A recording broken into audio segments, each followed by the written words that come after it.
another episode of Brown Skin Blueprint. The Brown Skin Blueprint. Yes. How are you feeling today?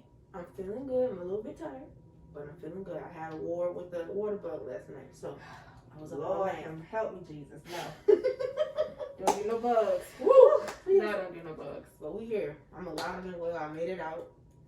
Same. Like, I'm slightly tired, but I'm here. I'm alive. I don't have nothing to complain about. I like it. I like your necklace. Thanks. I didn't see it until just now. Thank you. It's gorgeous. It's gorgeous. Thank you. So, all right, guys. We are back with part 2, I guess, of, I can't say week before last episode, which was loving someone from a distance. So this is part 2 of that, and I guess we can just jump right into what we're going to talk about. You want to start, Shawana? Okay, so closure. I know we touched on it a tad last week. I should have got one of your masks again. You want me to get one? No, I'm getting the flow down. I'm good. Are you sure? Yes. Okay. So, closure. Closure. We touched on it a little bit last week about how you may or may not always get the closure that you need as far as being able to have a conversation with somebody, and just how to be able, what you should be doing in order to move forward if you don't have that. We didn't go into detail, but we thought this week we would kind of touch on what different forms of closure look like. Yes.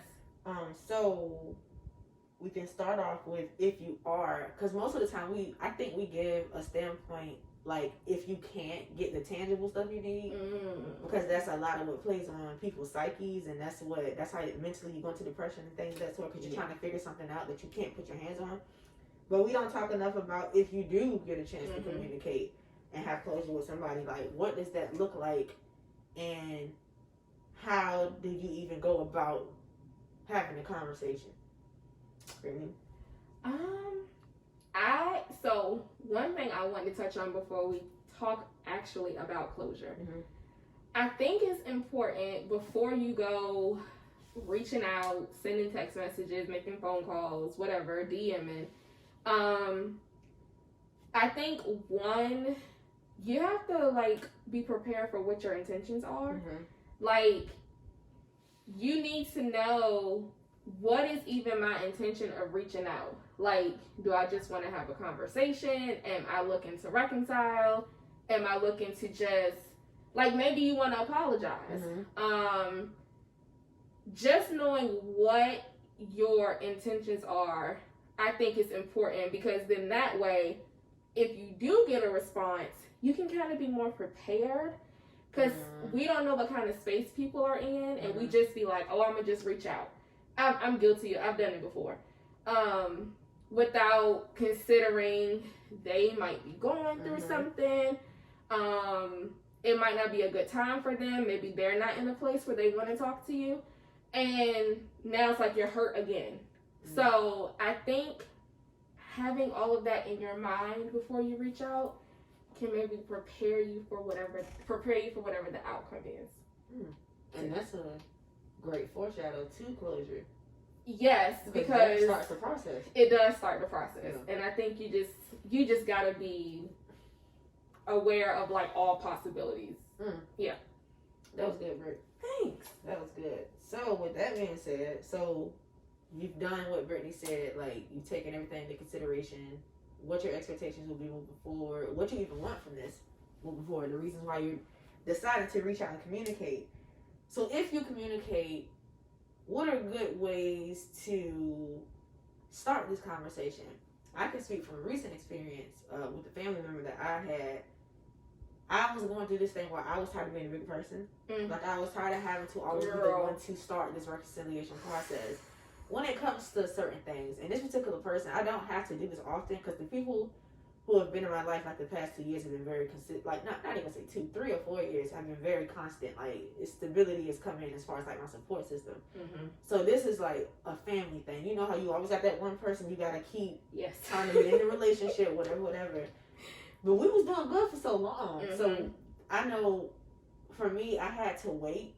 I couldn't process, because a lot of the communication is through text messages. You should never try to communicate through text. Not about serious stuff. So hold on, let me just pull this down a little bit. So I was like, you know, I just was praying and I was like, I don't want to. Maybe if I change the way I do this, because I'm tired of traditionally being the one that seemed like I have to be vulnerable first. And not that I was holding back my vulnerability, because I very much so expressed myself. It was just like, I can't keep putting myself in this raw place with no security, basically.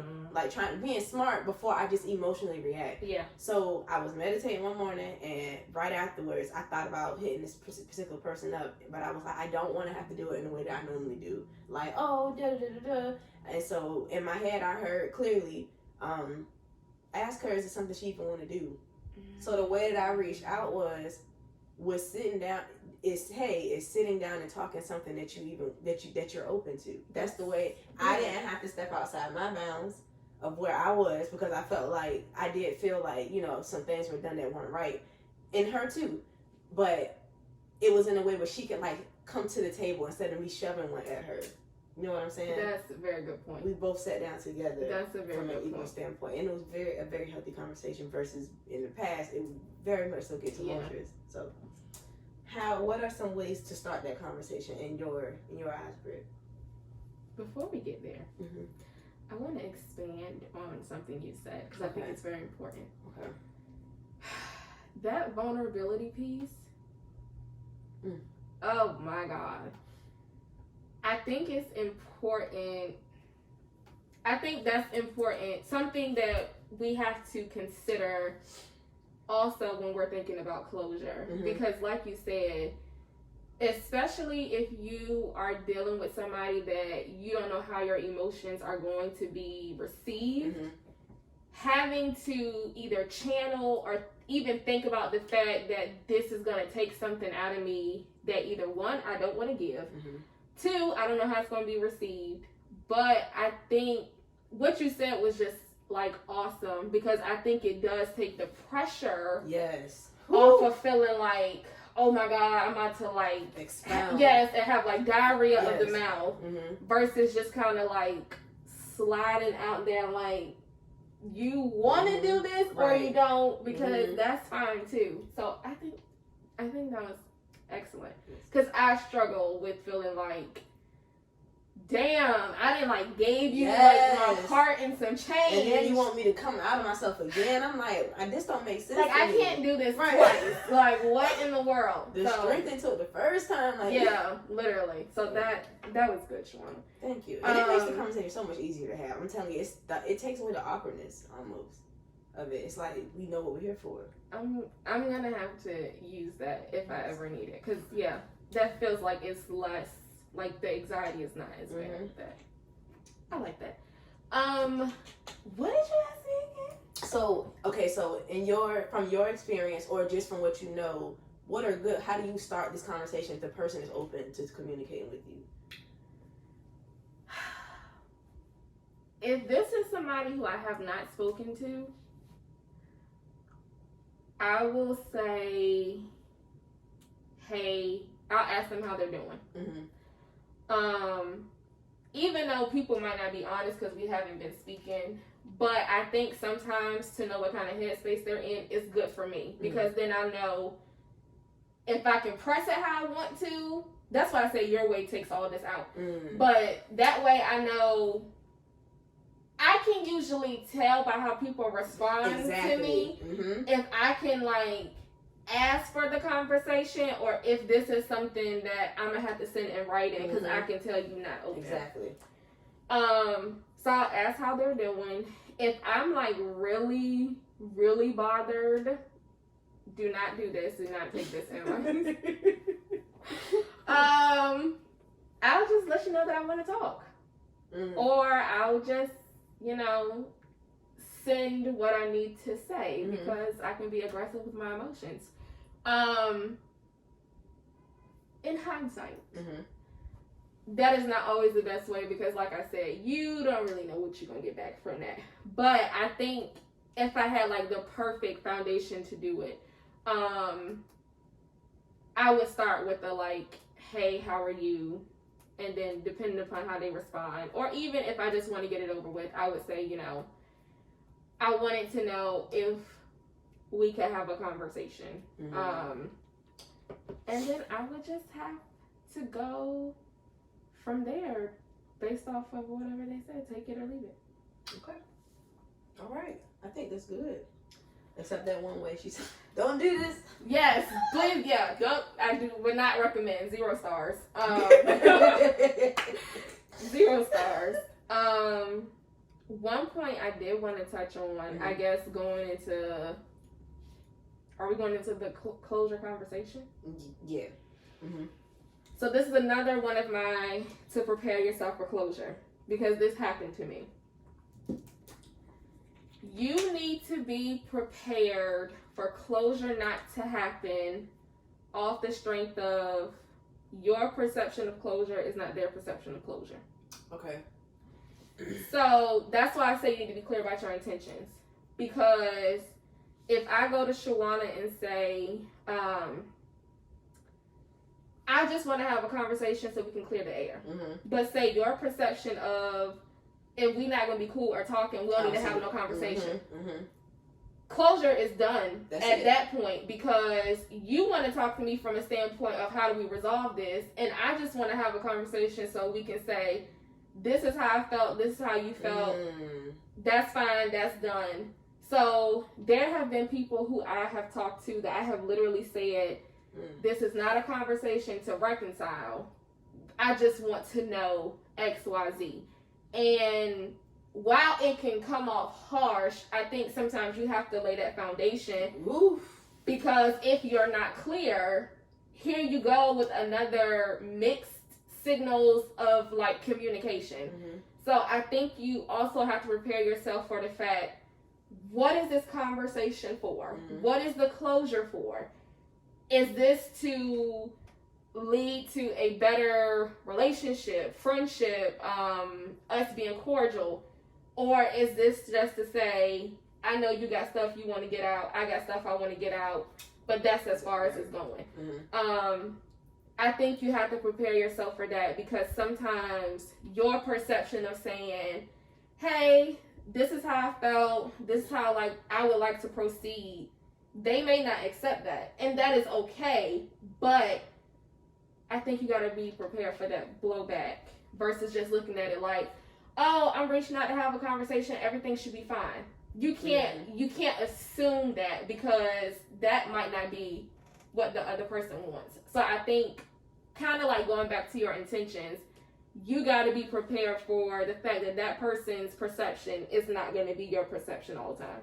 Now, question, because I've had 2 instances like that. One of them, one of them, I was on the side of, you saying what you have to say. Ain't no point. I ain't gonna be fake about it. Ain't no point in us even having this conversation if we not trying to work to progress something. So if you ever in that place, and I told the person, if you ever in that place where you want to, hit me up.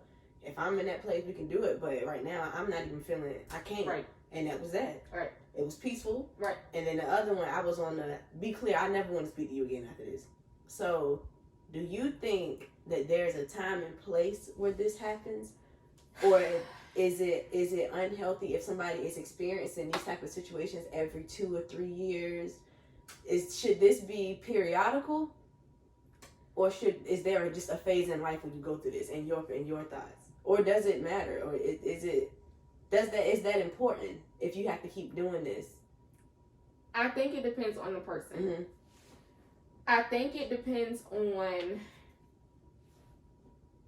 Well, I was about to say, I feel like if you're constantly going through this, then that may be very telling about your relationships, your perception of your relationships, and maybe if you're going through some kind of growth, you might be dropping off relationships. Or if you're stuck in some kind of, if you have toxic traits and you're not aware of them, then maybe you're constantly going through this. I think with what you asked, you got to kind of be aware of, am I playing a part in this? Like, is this, like, why does keep happening? Like, I'm not understanding. I think you got to think about that. I think you also have to consider who this is happening with. Okay. So, for instance, like you mentioned a family member. Mm-hmm. Family is, that is a whole nother episode. Mm-hmm. Ooh. Yeah, that is a group of people in our lives that stuff gets very, very, it's a hard road to be on because you can't get rid of them like you can like your friends or your partners. They're not going anywhere.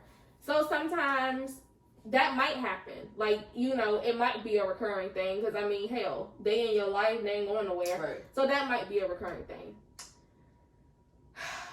Friendships, this is my thing. I'm all for, I didn't like this, we have a conversation. I'm all for that. If I feel like we constantly got to sit down, I ain't here for that. So then I think what you asked turns into, do we need to have a conversation about how we not having no more conversation? Yeah. Like that might be the closure. Like, yeah, nah, bro, we can't do this. This ain't gonna work. No, like why are we still having conversations? So I think if you're talking about closure from that standpoint, what is the point of the conversation? Is it the same issue every time? Is it something different? Is it something that, you know, some people don't work well together if they're both stressed out? Is this something that's life related? I think you have to figure out, like, if y'all having the same conversation every 2 to 3 years, this is me, I would say, be done. I just don't believe in unnecessary stress. Yeah. And I feel like if neither one of y'all are changing, not because you don't want to, right, but because y'all are happy in y'all skin the way you are, if y'all personalities aren't working anymore, they're just not working anymore. So I would say, even if, well, I take that back, if it's a family member too, because yeah, they can go about their business too. If y'all can't get it right and y'all keep having the same conversations, I don't know how long I would press trying to make it work. And this is coming from somebody like me, being with my husband, the long relationship I've been in for that very reason. Like, guys I've been with, once I got to a point where I feel like either one, we got too much drama, it's always something going on, I usually bounce. I can't do, like I said on the last episode, I can't do a lot of dysfunction. So if I feel like we had the same conversations, to me, that's a red flag. Like, that's a red flag. So I think, yeah, your closure should depend upon that too. Like, y'all got the same issue again. Yeah, nah. And even if it's always a new issue, like, to me, that I don't know. That says something. That's true. Because I felt like I was in a situation where that was happening. We would resolve one, but damn, if another one didn't come, it's like nothing was ever enough. So that's... No, I agree with that too. Because then it's like, what is it about us that we can't just see? cannot ever get on the same page. What is that about? That don't make sense. No, that's true. That is true. So, this conversation, what is this conversation supposed to look like with closure? So, I feel like this is all dependent on your intentions as well. Right. Like you said, that good segue before that does not need to be skipped over, because you will surely feel like, why did I even choose to do this? I feel like if the conversation is, I want to do a hard one first. If the conversation is, I'm doing like one, basically the person just wants to talk because they want, they just want clarity. They want to express some things. They don't necessarily want to move forward, but it's not off the table either. They just know that they want to express. They want to express, and because some people are based on your answer type of people. That part. Another red flag. Yes, that part. So I feel like in those situations, you have to be firm in what yours are. And if it's I want to reconcile, this person wants to express themselves, they don't know if they want to reconcile, I would say to go within, I don't want to say prepare yourself prepare yourself for, that things won't reconcile. Mm. But almost like you got to be okay with saying all you say, because of course you're going to come from a place of vulnerability when you're having these conversations. But being okay if the other person doesn't get as vulnerable as you do, or you got to be okay with just standing in your truth, pretty much. So I would say, how does the conversation look? It's just saying, I would start by even just saying, I'm going to just let you know, I'm going to be completely honest about everything, how I feel. I'm not holding back. But at no point do I want you to feel like I am not coercing you, but what I'm saying is not, I don't want you to respond to me. I want you to say how you feel, and I'm going to say how I feel. Gotcha. And that way, you kind of set the playing field. Like, it's balanced. Like, I'm going to say what I'm going to say. You don't have to even take offense to it, because this is just literally how I feel. I'm not saying it's facts. This is how I feel, and you can just say what you want to say without trying to respond to me, because that's what we do when we get into arguments. Like, we listening until something said that trigger us. Now we waiting to respond to that. We ain't even listening no more. So at this point, it's like, no, like, let's just take offenses away right now. We about to just express ourselves. And I think starting a conversation like that, like just being, this is what it's gonna be from the get go. No BS. If you're gonna be on some BS, we don't need to talk because it's chaotic. I feel like that setting the tone with some type of starter, I feel like. I have a question. Yes.